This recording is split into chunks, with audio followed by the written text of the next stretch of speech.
I'm realizing that it's Wednesday, and I don't know if I've like vlogged anything this week. I think there's like 30 seconds, not even. There's like 10 seconds of Wren at the dog park, and I think that might be it. Um,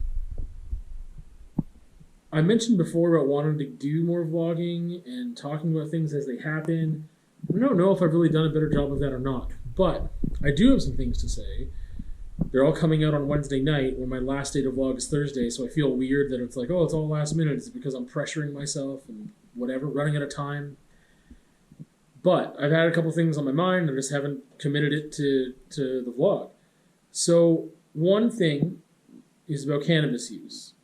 I have not gone into details, and I'm not going to go into details now yet.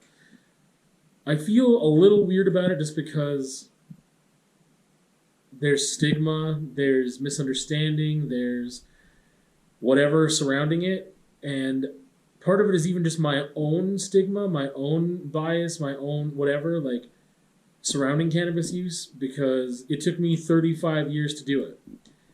And I call it experimenting with cannabis because instead of just saying I'm using cannabis, because I have a journal, I take notes, like I document things, and not just logistics of like, well, I did this much and this is how high I was for this long and this is what happened and this is how I felt.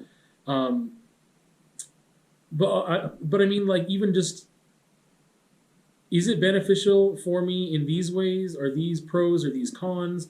What is happening? How is it affecting my art practice? Because I feel like the majority of time that happens, it is here at the studio. And just a lot, I mean, there's logistical things too, depending on like plant type and strains and whatever, and how they affect my productivity. So that is a journey I'm still on. It is still in the experimental phase, I think, because I am still learning new things. I am still, it's not, I don't feel confident in my usage necessarily because it hasn't been long enough. It hasn't even been a year. And again, I haven't tried that much stuff. Like when I think about it, like there's just so much there.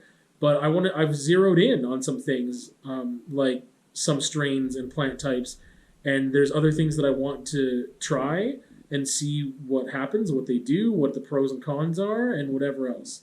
So that is the thing I've been thinking about. I do want to discuss it in a conversation sometime, but part of me feels like I could discuss everything I've learned up until now, and then I'm just going to have to have a part two at some point because it's not complete. So some part of me wants to wait until I know more, but that could be a while. So I don't know when that conversation's coming, but I do want to discuss my cannabis use and what I've learned about myself, the benefits, and the questions that I have. So that's the thing. That's the thing that's been on my mind. The second thing, I don't even remember. So there you go. I don't remember what the other thing was. Sorry to say. I thought it was art related. I don't know. Oh, now I remember. Completely not art related at all. But I just came to this thought like 10 minutes ago that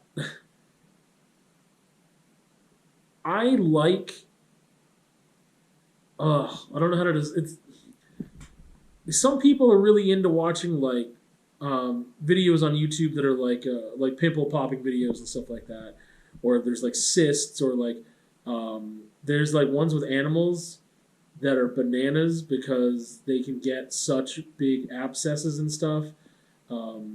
There's like the hoof GP, who cleans like cattle hooves and stuff, and some stuff happens there. Or like one that's less gross. I can't tell, chiropractor videos with like the big cracks and stuff. I watch those sometimes, and sometimes I get into a habit of watching them. And I realized today, I'm like, oh, I think I know why. And I think it is because it's a release of pressure in both of those scenarios. It is a release of pressure. And I think that sometimes I'm living vicariously through this person getting their back cracked. I would love to get my back cracked like that, right? Or feel a physical release of pressure because figuratively, that's what I'm under. And I want that relief to all just come out in a moment and just be like, oh, I just want to breathe a sigh of relief, right? Interestingly enough, I wasn't thinking about this before, but sometimes that's what cannabis use is for me. I'm not thinking about anything else right now. I am purely in the moment. I'm listening to this beautiful song, and it's amazing. And I just wow. Nothing else exists right now, and I am so happy. Because I'm not overanalyzing, because I'm not thinking and feeling all this stress and pressure that I have a habit of compounding, because I'm thinking and feeling it more than I need to. And I just realized that sometimes is a very quick release of pressure for me. Other things are too at times. Sometimes a very physical, like working out or like mountain biking, whatever, can be that thing for me at times. But that takes a little more work and a little more time. So it's not the same thing as just like someone just like cracking your back and whatever. But it's interesting. I just never drew that parallel until today, that physical, seeing that physical release of pressure, it's addicting, because it's like, that's what I want right now. I want to relieve the pressure that I have on myself. One thing I've noticed in the past couple months, again, maybe related to cannabis use, maybe not, but it seems to have accelerated at a rapid rate, is my ability to be more flexible with myself in a very positive way and to let go of things quicker. I was just kind of recognizing the ebb and flow of things in life today with me, and just like habits and what's the other word I was going to use? Routines that go away, and then sometimes getting back into them or whatever, and just like that's okay, and that, I don't know, I think that there's this part of me that is so completist, again, of like, if you're going to do it, you got to do it 100% all the time, every day, forever, until that thing is done, whatever that thing is, right? And some things never end. Some things are just, it's process, and you do it all the time. And there's no reason why you would want to stop. But also, that means that if you do stop for a bit, you can just get back into it, and there's no consequence to that. There's no shame in that. It's weird, because it's like getting back into something is almost an acknowledgement that I stopped. And it kind of came up a little bit because my friend wanted me to get into a book journal. He was like, you should keep a book journal, and he's brought it up before. And I was like, I don't really think that's for me. And just a way for that he keeps track of the books he's read, maybe put some quotes in there or interesting tidbits that he got from the book. And I was like, I write reviews on the books that I read. I've been doing that for, 4 or 5 years, maybe a little more.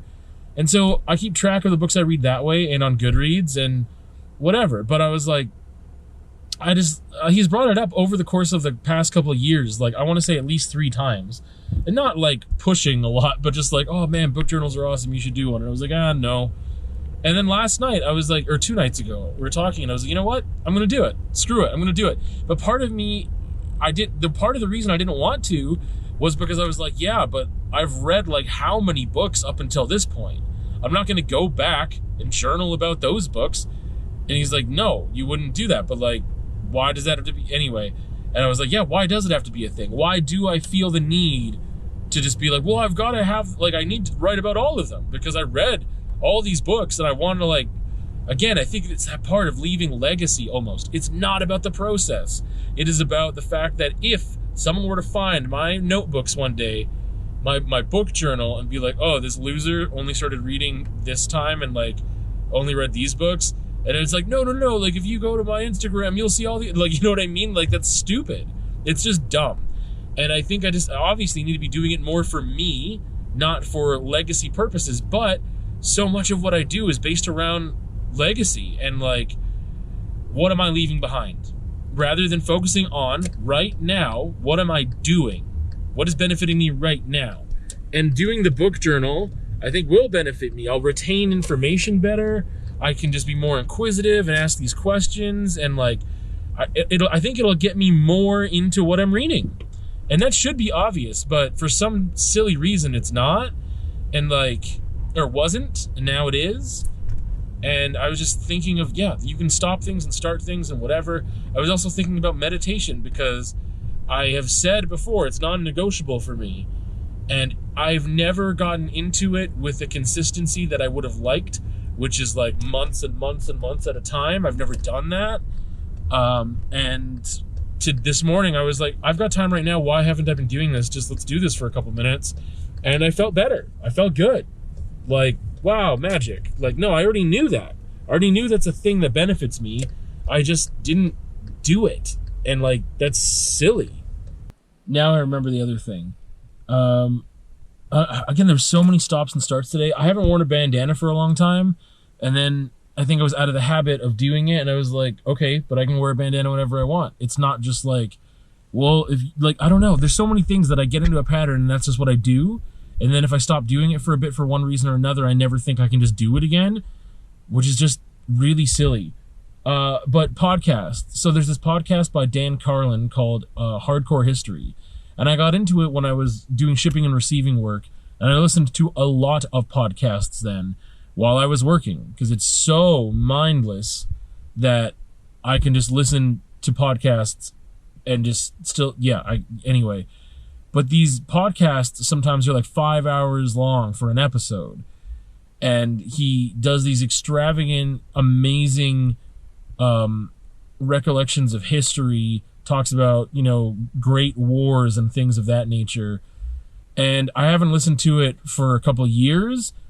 And part of it is because he does them, they're so few and far between, but there'll be like a series of like, I've got 4 episodes or 5 or 6 episodes on World War I.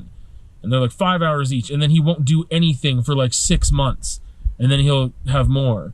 So I wanted to make sure all the series were done in this one thing called Supernova in the East. And they've been done for a while now. But I didn't know that until he put up another one. Because it's like part 1, part 2, part 2, 3, whatever. I think there was like part 5. And then once he uploaded another episode that was not the same, like it was a new subject, I was like, oh, you're done. So now I can listen to it. But I was like, it's so difficult. I'm so used to just, again, I used to be able to knock one of those episodes out while I was at work, just in one day, right? And now, because my time is more limited, listening to 4 hours of a podcast in one day generally doesn't happen. And I'm not as focused sometimes for that specific subject matter. Like, I would need more focus. But I was like, well, why can't I just do it? Anyway, so I listened to the first episode yesterday, and I'm excited to get into the rest of it. Part of me just thought that I did fall out of it, and it wasn't really of interest. But it's okay to start things, and if they're not interesting, then stop them. But I have a really hard time doing that, because it becomes like sunk cost fallacy stuff, and just, yeah. So, in the theme of this morning, I'm going to talk about this painting also in that context of ebb and flow and stuff. This is really ugly, just straight up. It's an uggo painting in a lot of ways, and I love it. And like, I painted it, and again, I want to get into a conversation about cannabis and art at some point. I painted it while under the influence of cannabis. And then I came to it later and said, it is done. Like, I was sober, and I was like, it's done. I like it. I like it because of its gaudiness. Like, there's so much going on. Maybe I'm using the word gaudy wrong. When I look at jewelry sometimes, I think I know what gaudy means. But like, man, like that thing is rough. But also, I've noticed my tastes in art and design and aesthetic have changed, and I care about certain things less. And like, I feel like this painting is resolved. And also, again, like, I like it. It's definitely out of the norm for me. But again, going with that ebb and flow, there was a part of me that was concerned, like, what if I just keep making stuff that is like this? And it's like, that's not what I make. I'm like, but how do I know what I make? I make what I just made. This is what I make because I just made this. And I don't have to be concerned because I'm like, I'll make something different another time, and something different another time, and another time. And right now, in my art, it seems to be that I'm making a lot of things that are different from the other things. I'm not getting stuck in one place. And although it is cool to have, like, things that you are known for and things that you do, I think that my skills and abilities reach beyond just, like, my style of abstract or something. And my style of abstract, over the course of time, has changed a little bit here and there and evolved very naturally. And part of that is just because of time. Like, I do it at a higher volume than I do anything else. So when I do some wild stuff like this, it's, like, really out of left field. And I keep doing stuff that's left field more and more, including this, right? Like, I've been working on this forever, and I finally figured out how to resolve it. I shouldn't say I've been working on it forever. I've had it around forever, since my MRI. And I was like, yeah, it's resolved now. What is this? What is this? It's a painting on an X-ray sheet on a piece of sheet metal. And it's not like a painting of a thing that you understand or know. What is this? Right? Like, that's the MRI. That's the bed that goes into the MRI. This is a random rectangle that was on the floor. And those are the ceiling tiles. And the perspective is just friggin' out to lunch. Originally, the colors were tight, and I really liked them together. That teal and pink. Oh, it was so good. The yellow and pink, the spray paint there. And then I was like, how do I resolve this? And I decided I needed some black. And I had that in my mind for about a week. And then the other day, I was kind of ripped. And I was like, all right. And it was when I was doing this one. As you can see, red spray paint, black spray paint. And I was like, that's what it needs. And it's done. And it is done. And sober me also says it's done. And I don't know. Like, I don't know anything. Well, I am signing off from the vlog this week, doing the outro here. Other videos. We got a tired puppy back here. Other videos this week. There was a review on Birdman, the film. You should watch it. It's flippin' amazing. And then I had a conversation about something that I've already forgotten, which is great. I love when I do that, which is almost every single time. So now I'm going to have to vamp as I look for what that conversation is titled. Man, does this ever get old? Living for today is preparing for tomorrow. So yeah, that's what the conversation was this past week. And that's it for videos this week. I do have a lot of reviews I want to catch up on. I really want to get back up to speed and, like, not have this, like, I think I've got like 4 to 5 that I still really want to do. And hopefully I'll get to do that. But anyway, I am peacing out. And I will talk to you another time. And I feel pretty good. There you go.